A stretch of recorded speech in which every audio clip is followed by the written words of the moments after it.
Michael Traikos here with Rob Tychkowski from Edmonton, and the Oilers, number 8 pick, get Philip Broberg, a defenseman out of Sweden. They could have gone a number of different ways here. What do you make of this pick, Rob? It's off the board a little bit. He was ranked as low as, I think, 15th on some of the lists, and the Oilers are starved for forward. They need scoring depth on the wings.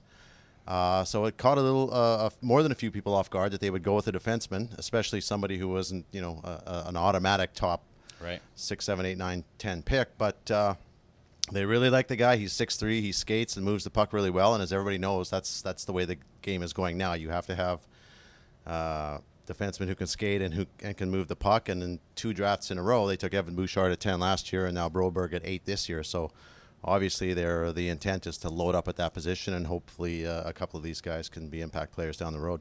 How important do you think this draft is going to be for Ken Holland when we look back years from now? And it's he was in Detroit for so long, and you hear the comparisons from, maybe not comparisons, but the fact that Broberg looked up to Nicholas Lidstrom. Yeah. I imagine every Swedish defenseman probably looked up to Nicholas Lidstrom, but this was his chance to really kind of put a stamp on things, and this is in an area where the Detroit Red Wings had a lot of successes in the draft.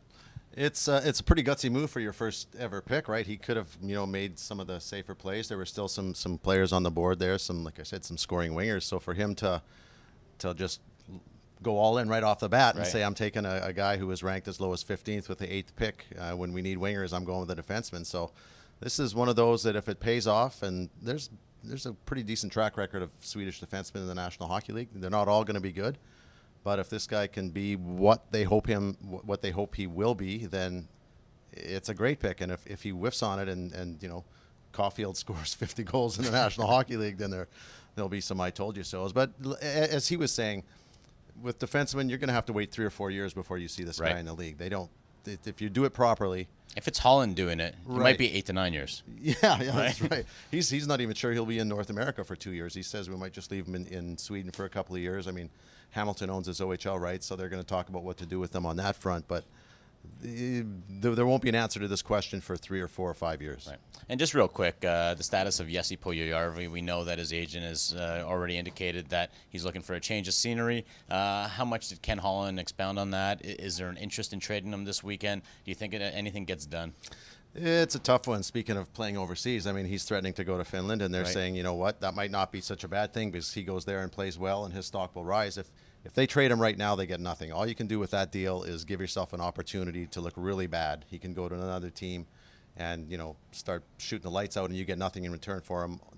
If you make the deal right now 1-for-1, it's an automatic loss. So similar to Nail Yakupov a couple years ago. Exactly. Either let him here, let him play in Edmonton and try and work your way through it with the new regime, or let him go to Finland and up his own stock and deal him then is the option.